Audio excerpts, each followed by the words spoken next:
What if I told you that I have locks underneath this ponytail? Crazy, right? Well, if you'd like to know how I manipulated my almost 2 years old locks into the slick ponytail, continue watching.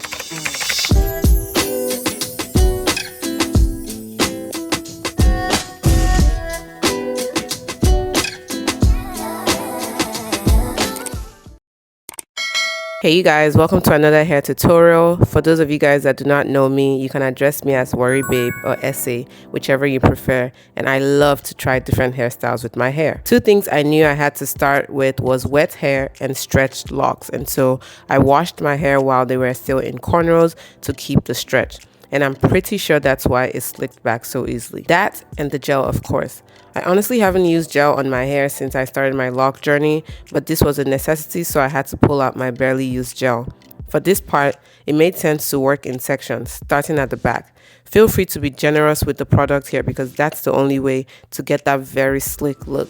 And to be honest, I'm not really a huge fan of slick backs because of my edges, but you guys, I have tried everything that I can try, like rice water, Secret, even minoxidil, and none of these things have helped grow back these front edges, and so I have accepted my fate because I'm pretty sure it's genetics. When I was in Nigeria this past January, I realized that a lot of my aunts had the same, and even my mom too, so I really don't think there's anything I can do about it, so just accept it, you guys. But you guys, can we talk about how much growth my hair has had in just 2 years? When I didn't have locks, I felt like my hair never grew past a certain point, so seeing this progress really made me very happy. Anyways, back to this bun. The third most important thing is applying pressure over a long period of time. So tie it down with a scarf and use a bonnet that you can adjust the tightness in order to keep it that way for hours. I had mine overnight, so it was tied for at least 6 hours. The next thing on my list was the ponytail. I had already made a ponytail with Marley hair, but I did not like how it looked. The hair was all separated and I hated how the ends looked, and so I had to manipulate it a little bit. It took a lot of hand picking and brushing, but I eventually got it to my liking.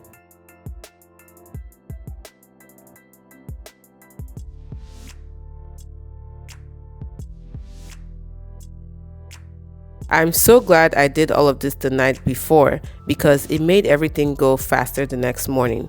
You can see how slick my hair looked after taking out the scarf. And once I did my edges and added contour to blend with my makeup, my bald spots didn't look as bad. The key is just knowing how to work with what you have, and so I don't think it ever looks bad whenever my edges are done. It just looks noticeable when they're not done.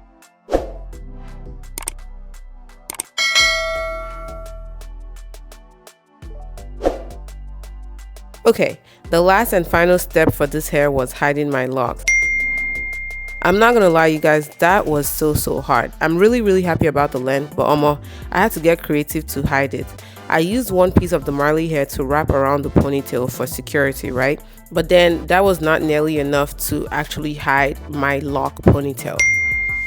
I even contemplated changing the style to look like this, but I didn't really like how that looked. I eventually folded my lock ponytail with a scrunchie, and then I used bobby pins to secure the really long pieces.